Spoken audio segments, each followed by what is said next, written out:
So, Lorenzo McIntosh. Who is Lorenzo? Well, Lorenzo McIntosh is a fun-loving, social, somewhat, at times I can be principled individual, but I'm all about being a people person, making people laugh. I'm all about entertaining persons, and I'm just a person who tries to, as much as possible, have fun. That's just it. You mentioned being principled, right? That you can be that at times. Yes. Do you find any similarities between Lorenzo and the character that you play on the Bartender series, Stinger? Yes, and it is so funny. When I'm outside and persons who know me, do see me, they tend to say that that character does fit you.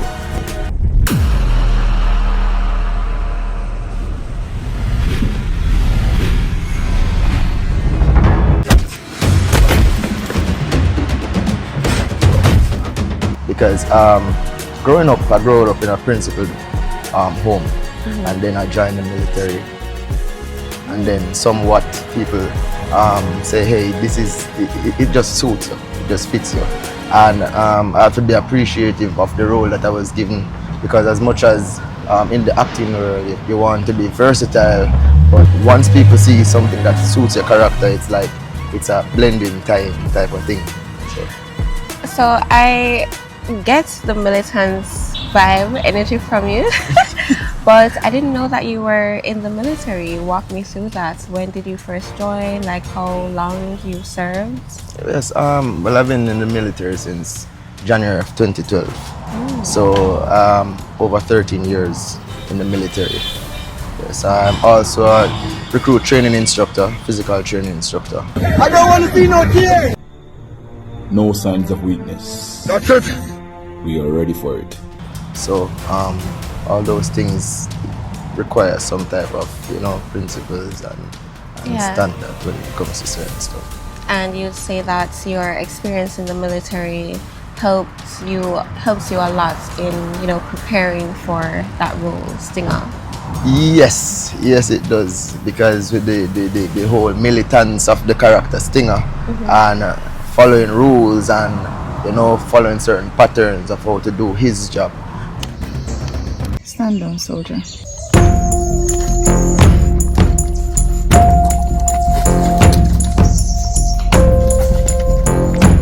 It's the same thing in a sense, with being in the military. I would just like to ask you also, how is that experience for you working with the production team, like with different cast members and the production team itself? What is that day-to-day when you're working on the Bartender series? It's a whole vibe. We're always learning, we're always vibing, we're always laughing, and sometimes you do look forward to when you all are going to meet up again, and even while you're doing a production or you're doing a filming, you still find time to crack in a little joke and so on. So it's Beautiful. The only thing is, two people are freeze when you're not kissing. No, Go do it again, look at this. Yeah, go do it again. Do it again. Do it again. it's a whole vibe, and the team is positive. They're like a family, and as we all grow, we're learning more about each other, and it's just something that you look forward to. It's a look forward to. Is this your first acting experience? No, it's not my first acting experience. In fact, from ever since I was in kindergarten, I've been used to doing like certain skits and so on.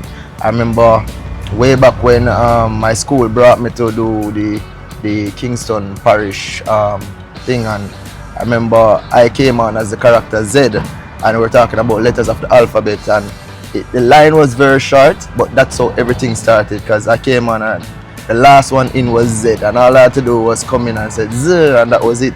How do you pronounce Z? Z. That's that cleared up. And I grew up in church as well, so I had to be doing a lot of drama skits and plays and so on. So learning a lot of the things that you have to be saying on set. and so on. So it was just the start of it. And growing up, I started to like the whole aspect of drama and so on. I even remember that I played a character Bello, but Bello was a madman. And seeing a little boy seeing me on the bus and say, "Mommy, there's Bello," and the mother asked me for my autograph. I'm like, "Yo, this look like is it, you know?" So it's always good to, you know, do something that you feel good about. So your passion for acting started quite early, right? Do you think about pursuing your craft in that industry, in the entertainment industry? Well, yes, I do. Truth is, everything does take time, and it is something that I've always loved. It is something that I feel connected to, and so the door is always open to pursue a career where that is concerned, you know. And the thing is, you can always be an actor, and at the same time there is so much other things that you can do centered around that, you know. Yeah. So we see you play a militant role, right? Such as Stinger in the series. What other forms of acting would you be interested in doing? Well, I'd be willing to do a comedic role, because they always say even at work I have a crazy side, a crazy vibe. Even when I'm serious, people think it's a joke, and I'm always open to trying a romantic role, you know. So any one of those two. In fact, the role doesn't even matter. To me, it's about being versatile. It's about just connecting with the audience. So anything, I'm always willing and open to do it. So speaking of connecting with audience, right? How often is it for you to bump into fans who recognize you? Well, lately it has been a lot. I went to Portland some time ago on a river trip with some friends, and surprisingly, two of the guys were there talking. I'm like on a defensive end now, because I'm like, it's strange these two guys are looking at me like that. What are you doing?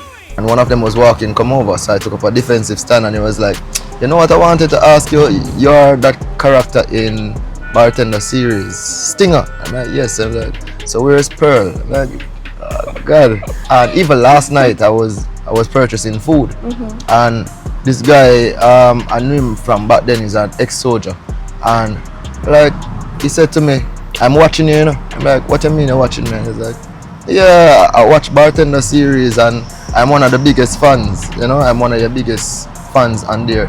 And even in the military, I see officers and so on, and they're like, you're that character in Bartender, Stinger."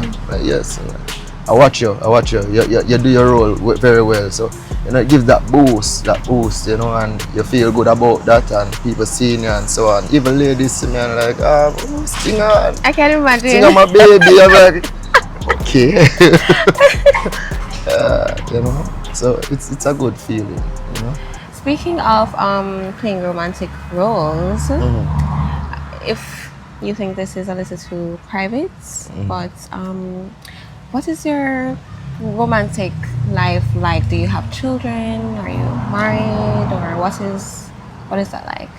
I don't have children. I don't have a romantic life. I'm a simple person, and I believe that everything takes time. But there is someone there.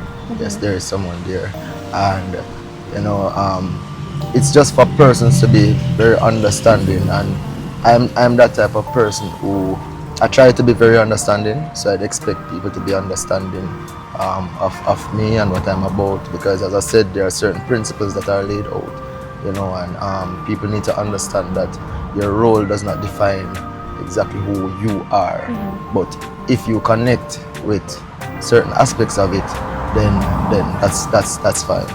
You know, when it comes to personal life, having romantic relationships, even friendships, there has to be some kind of understanding that, you know, my role or the character is not who I am essentially. So that boundary kind of has to be respected. Yes. So I totally understand there. But tell me more about who Lorenzo is outside of being in the military, outside of acting, are there any other facets to Mr. Tall, Dark and Handsome? I laugh. I think I'm footsome. What's up? Yeah, but I know Chris through fitness because I'm also a fitness instructor. I'm a diploma certified fitness instructor, and you know, a lot of times people would ask specifically, "Hey, can you send Lorenzo?" Because I try to be that vibe up person, and I try to let people know that hey, it's all about the vibe, and you also have a role to play with the vibe that I bring because I'm a no nonsense person at the same time. But other than that, sometimes I'm this crazy, you know, person who doesn't care. It's all about having fun. It's all about going out. And then there's this time that I can be just calm and it's serene. I love nature. I love road trips. I like watching rivers. I like watching the sea. I like watching the mountains. I like watching the sunset. I like watching the sunrise. So it's all about that, and I love the arts. You know, anything that has to do with arts, whether it be drama, whether it be music, and I love music. I love music, and a lot of persons may not know, but there are times that I'd write poetry and quotes. Yes, so I'd write quotes, and it's thought evoked. Poetry, it's evoked, and these are some things that I'm passionate about and I love. So you mentioned being out in nature. Would you consider yourself spontaneous, that you'd like to go on road trips and stuff like that? Yes, I like road trips. I like nature. Sometimes I do take nature walks by myself because sometimes I think that nature helps you to go back to that rehabilitation that you need, that mental process of clearing your mind and so on. So it's always good sometimes to take some nature walks. Sometimes you can just say, hey, one and two of your friends who, you know, share that same sentiment of positivity and just go on that road trip, enjoy yourself, clear your mind, get away from the usual everyday life. So you mentioned taking care of your mental, right? How important do you think it is for young men in our society, I mean men of all ages, right, to pay attention and be more aware of their mental health? It's very important, especially in our society where everything is so advancing and it's a fast-paced world that we are living in right now. And men have a lot of battles. And society has always taught us that, hey, as a man, you must not show tears, you must not show emotions because that's a sign of weakness. But then who do you have to turn to? And nowadays, men are fighting battles against depression, men are fighting battles against past, present. They're wondering what their future are going to be like. They don't even want to share it with their friends because they're afraid of getting mocked and laughed at. They don't want to share it with their partner or other women because they just feel like that's just a sign of weakness, and men are supposed to show maturity and being macho. It's just that thing, and sometimes you just have to find means and ways how to battle your mental issues as a man, and it's just up to how you go about doing it. So you mentioned being an instructor. I would like to know, because I am on my fitness journey, getting on my fitness journey. Yes. I don't particularly work out, right? But I would like to tone and to work on my energy, my stamina. What would you suggest would be the best workout routine for someone like me? Okay, so you mentioned about working on your energy and your stamina. That is mostly cardio-based exercises. Then you have muscular endurance and muscular strength. So jumping jacks, walking, jogging, things that kind of raise the heart rate and circulation. You get me? So anything that has to do with like cardiovascular workouts and muscular endurance, muscular strength, a little bit of muscular strength. Those things can actually help you to, you know, yes. I'm definitely afraid of being too muscular. You know, I want to be more toned than muscular. I want to work on my glutes. Just, you know, a little bit of muscle here, but not too much. Yes. Not athletic Understand. toned, but yeah. Yeah, I understand. So working on the glutes, Squats. Squats do work the glutes. You know, the arms and so on. I always tell people, start with your own body weight, especially when you're starting your fitness journey. What I see a lot of persons do is that they'll go to instructors and say, hey, I'm just starting my fitness journey and I want to work this muscle group and that muscle group, and they take them straight into the gym and give them the largest weight. No, you're tearing person's muscles very, very early. So it's always good to start from your own body weight. Thank you for that. Yeah. I'll definitely take that into consideration. Well, thank you so much, Lorenzo, It's my for pleasure. sitting with me here and allowing me to interview. It's been my pleasure. You are absolutely fantastic, and we should go get something to eat or like have a drink or something, right? Let's go.